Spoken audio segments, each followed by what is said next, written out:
ప్రభునందు మిక్కిలి ప్రియ వావిల గ్రామ ప్రజలారా, ఆయన పనులు చేస్తూ నా పాటలు నా వాక్యం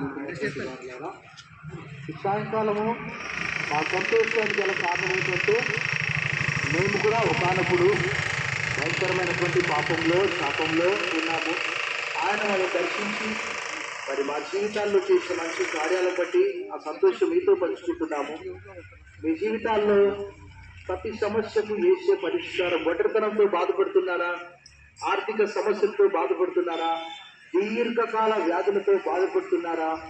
దేవుని వాక్యంలో ఇలా రాయబడినది.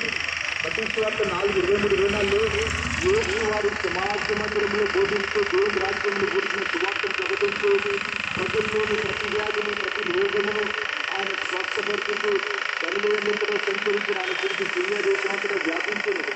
నా విధములైన రోగముల చేత వ్యాధుల చేత పీడింపబడిన వ్యాధిగ్రస్తులందరినీ కొండది కాదు, అనేకమైనటువంటి వ్యాధులు ఆయన బాగు చేశాడు. చివరికి కొన్ని మూగ చెవిటి జలట రోగం రక్తస్రావ రోగం చనిపోయే వారిని చూడటం లేచారు. చివరికి మానవుల పాపములన్నిటి కొరకై కలవరి శిలువలో ఆయన భూమికి ఆకాశానికి మధ్యలో వేలాడదీయబడానికి గల కారణం ఏంటంటే మానవుల పాపాలు. ప్రతి మానవుడు కూడా పాపి అని రాయబడి ఉన్నది. సో మన మంచి పనుల ద్వారా మన మోక్షాన్ని సంపాదించుకోలేము. దేవుని వాక్యంలో రాయబడ్డది. మన మంచి పనులన్నీ కూడా దేవునిగా బరుసు గుట్టలని ఆయన కనిపిస్తూ ఉన్నది. అలాంటిది ఆయన తన ప్రియకుమారుని చేసి లోకంలో పంపించి మన పాపములన్నీ కూడా ఆయన మన మోసి మన పాపముల కొరకు మన పక్షంగా ఆయన సేవలు ఇచ్చాడు. ఇప్పుడు క్రీస్తున్నప్పుడు వారికి ఇచ్చాడు. దేవుడు యేసు ఏదైతే మార్గము ఏకన్నా నేనే మార్గమును సత్యమును జీవము ఆ ద్వారపట్ల తరలిదానికి ఎవరు కూడా చేస్తారు. సాయంకాలము యేసు అంటే రక్షకుడు. తన ప్రజలను వారి పాపముల నుండి ఆయనే రక్షించుడు కనుక ఆయన యేసు అని పేరు పెట్టుకోడు. ప్రపంచ పాపముల కొరకై ఆయన ఒక గొర్రెపిల్లవని వధించబడ్డాడు. లోక పాపమును మోసుకొని పోయి దేవుడు గొర్రెపిల్లని గ్రంథంలో రాయబడ్డది. ఆయనే మన పాపములకు పరిహారమై ఉన్నాడు అనే మాట కూడా రాయబడ్డది. సాయంకాలము ఈ వాక్యం పెట్టినటువంటి మీ అందరి కొరకు ఒక యేసుక్రీస్తు మానవ రూపంలో ఈ లోకంలోకి వచ్చి చనిపోయి సమాధి చేయడం తిరిగి లేపబడ్డాడు.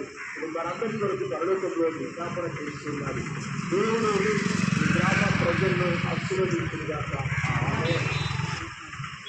సర్వశక్తిగల దేవా, లోకంలో ఎవరైతే ఆయన వాగిన గ్రామ ప్రజలందరి కొరకు ప్రార్థిస్తున్నారు. ఈ వాక్యం పెట్టిన వారు అనారోగ్యము, సమస్య, దుఃఖము, బాధ, ఒంటరితనం, ఆత్మహత్య చేసుకోవాలనుకుంటున్న వారి కొరకు, అదేవిధంగా సంతాన లేమిలో బాధపడుతూ దుఃఖంలో ఉన్న వారి కొరకు, ఒంటరితనంలో ఉన్న వారి కొరకు ప్రార్థిస్తున్నాం. అలాంటి వారి కొరకే మీరు లోకానికి వచ్చారు ప్రభా. అలాంటి వారిని వాక్యం ద్వారా సందర్శించండి, దర్శించి వారి జీవితాలు వెలుగునివ్వండి ప్రార్థిస్తున్నాం. నేను లోకానికి వెలుగునై ఉన్నాను అని మీరు చదివించారు. ఇదే ఆ వెలుగు గ్రామానికి ప్రసరింపచేయండి. ప్రభు యేసునందు విశ్వాసం ఉంచుము. అప్పుడు నీవును ఇంటి వారిని రక్షణ పొందుకుంటే రక్షింపబడుదురు. ఈ సాయంకాలం గ్రామ ప్రజల కొరకు చేసిన త్యాగాన్ని, ప్రేమను చూపించిన ప్రేమను స్మరిస్తూ యేసు నామములో ప్రార్థిస్తున్నాం తండ్రి. ఆమేన్.